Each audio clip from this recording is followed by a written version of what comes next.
glass cannon build natin. I hope na meron kayong matutunan. And then sa ano,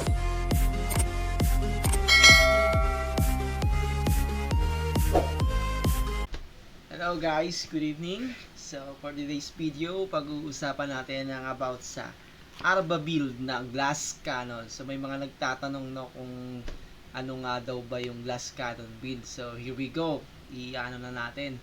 Di-discuss natin kung anong stats ng glass cannon Arbalist, no? Ang glass cannon Arbalist is burst build, yung burst build na tinatawag.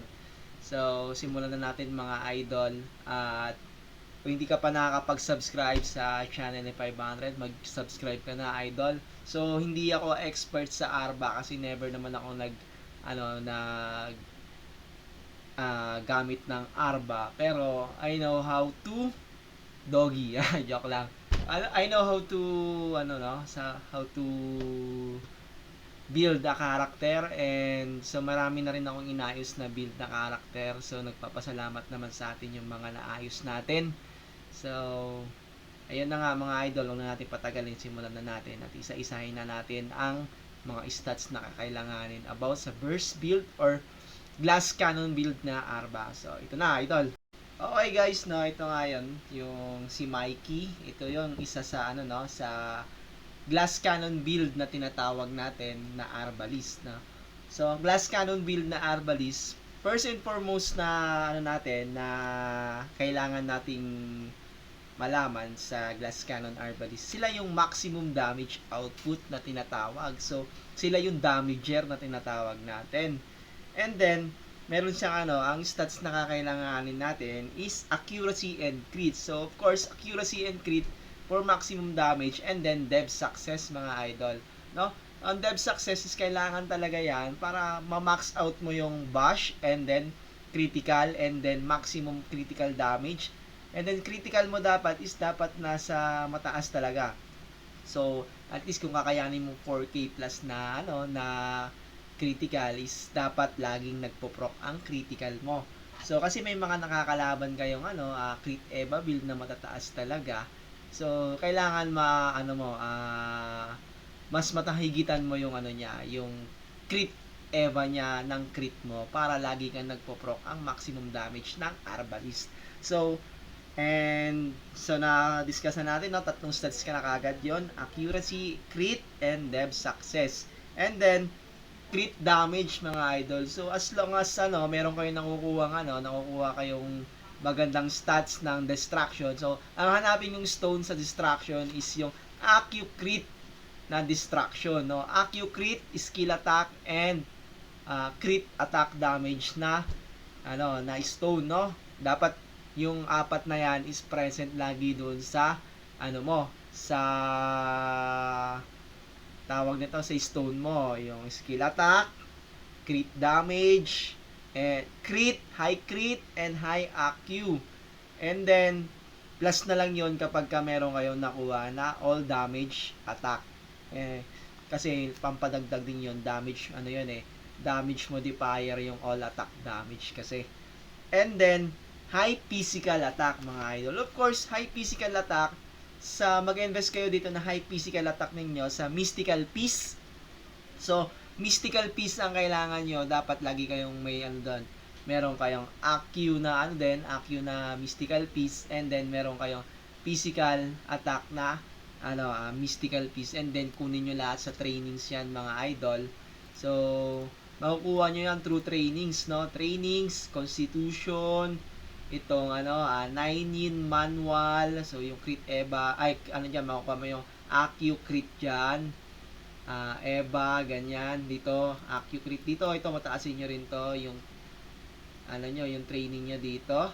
And then syempre yung Toad stance, no? Yung Toad stance is dyan natin makukuha ang skill attack damage, critical attack damage, no? So dyan natin makukuha yan. And then itong Vermilion bird. So, kailangan natin Vermilion bird na to kasi pataasin natin yung physical attack, and then bukod sa physical attack, merong merong accu rin yan nakasama dito naman sa Unicorn Lion. And then dito sa White Tiger, ang pagkakalam ko is ano to, critical naman din to at bash. So pataasin niyo yung bash nyo, and then sa ano nyo, sa anong tawag nito, sa kung halimbawa, ang bibigay ko lang muna is yung epic na lang muna mga idol, no? Epic spirit build ng para sa glass cannon build natin. Of course, unang-una sa lahat is yung yung Poi Poi, kailangan nyo yan. Kasi nagbibigay yan ng crit and AQ, and then all attack damage kasama rin yan, 'di ba? Kasama rin yan sa damage multiplier natin. And then, of course, wag nyo kakalimutan yung Nair mga idol. Itong Nair na kasi na to is ano siya, may dagdag yan na ano. Ito kasi ang kailangan mo dyan, yung physical attack na 300. So, 300 na physical attack. And then, kung sa all epic lang to mga idol, no? Sa all epic lang to. So, suggestion ko yan. And then, ito, yung Reaper. Kasi sa Reaper, ang kailangan mo yung bash attack. Kasi, pinapataas nga rin natin sa glass cannon yung dev success niya. And then, yung crit and skill attack boost. So, ito na. Kailangan mo rin yan, mga bossing. So, ilan na? Poi Poi, Nair, and ito. So, ang kasunod dyan, sa patataasin mo, syempre, ang problema kasi sa natin, sa natin, tawag nito, sa glass cannon build is napakalambot niya, mga idol. So, kailangan natin ng anti-stun. So, ito yung baratan. So, kailangan natin itong baratan para hindi tayo nabuburst kaagad at nai-stun. So, ito yan, yung third skill niya, no? Recovers from being stunned instantly. Okay? And then, the fourth pet natin is, of course, walang iba kundi itong si Comet. Kasi si Comet, nagbibigay ng physical attack and then skill attack. Yan, skill attack na 15%, mga idol. Bukod dun, wala na tayong ibang magandang pet para sa Arba. Nasa sa inyo na kung gusto nyong mag-experiment dyan. So, kung gusto nyo mag-Vyuho, kasi nagbibigay din naman ng crit to. Ito kasi ginagamit ng iba yung Vyuho dahil dito sa crit and crit attack damage. And then the rest na, wala nang maganda rito. Wala na. Bukod dyan, wala na. Physical na lang yan. Wala naman yan. So, yun lang. Mamili na lang kayo kung ano yung pipiliin nyo dyan. Kung kayo, ito kayo. Or kung kaya, pwede naman to para sa dev success. Pero I doubt na hindi na kailangan to. So, kailangan natin maximum. Ito, critical. Ito, Reaper. Baratan. Ito, Nair. Comet and Poi Poi. Ayan yung para sa epic epic set ng spirit, no? And then sa legendary spirit, kasi hindi ko rin masasabi kasi mahirap kasi makuha yung legendary spirit unless na lang kung kompleto nyo na lahat to. Pwede nyo nang laro-laruin to. So, kukunin nyo dito, syempre, of course, yung may critical attack damage. So, itong Balrog, automatic yan, Balrog kaagad. So, wala, no? Ubus yung time natin. So, ayan, no? Balrog kaagad yung kukunin nyo. And then, of course, yung merong tinatawag na ito, ayan, Firehawk. Ayan, Firehawk, kukunin yan. And then, yung sticks, kailangan natin yan. Kasi, critical din yan, di ba, mga idol? And then, Huska, bossing, Huska. Solid yung Huska na yan. Dahil pampalambot ng lahat yan. Sa lahat na yan. And then, pwede naman din tong ito, ayan, Lulu, yan, maganda yung Lulu na yan. Kasi accurate yan. Ang bigay niyan, mga idol. Accurate Lulu.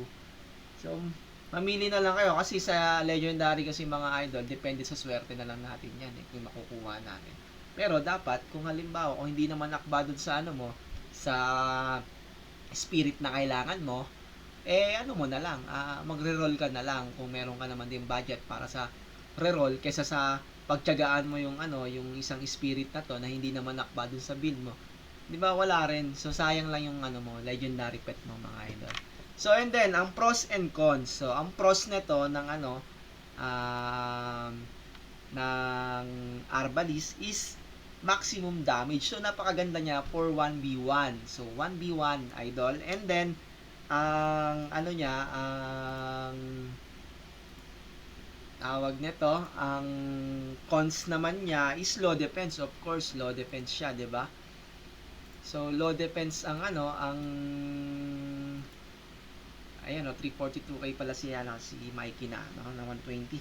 So, low defense siya and easy to kill kapag ka nahawakan ka ng warrior or ng lancer, ng stun and then kapag ka na-burst ka. So, ang dapat, ang gameplay na gamitin dito sa ano, sa burst na arbalist or tinatawag nating glass cannon, dapat preheat ka lagi, no? Doon ka lang sa tabi, preheat ka lang. So, wag kang magpo-front kasi pagka nahawakan ka na ng ng warrior at lancer, automatic deads ka na.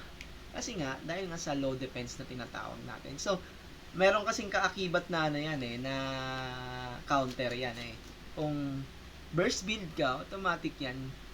Mabilis ka ling ma-burst, di ba?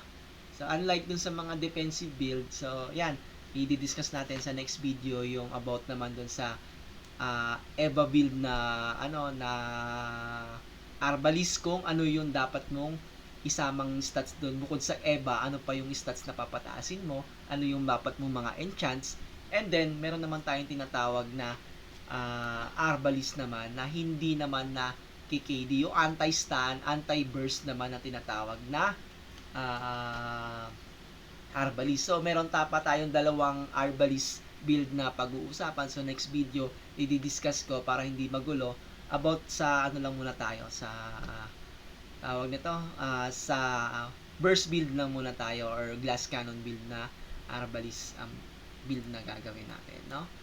So ayan, no, tingnan mo yung ano niya, yung mga ano niya, no, sa sinabi ko nga, 'di ba, pag burst build ka is distraction talaga ang the best na ano mo, stones tapos may kasamang stats, tinatawag, 'di ba? So ang ganda niyan. Ang ganda niyan sobra. So, yun lang mga bossing at wala na akong ibang i-discuss. So, yun lang naman yung about sa glass cannon build natin. I hope na meron kayong matutunan. And then sa ano nyo sa mga ano nyo, ang tinatawag nyo dyan, sa enchant nyo pala, ang enchant na tinatawag natin. So, pwede kayong mag-crit enchant or mag-dev success enchant, no? Kasi ang sabi ko nga, mas malakas. Siyempre, yung bash attack pala kailangan nyo pataasin.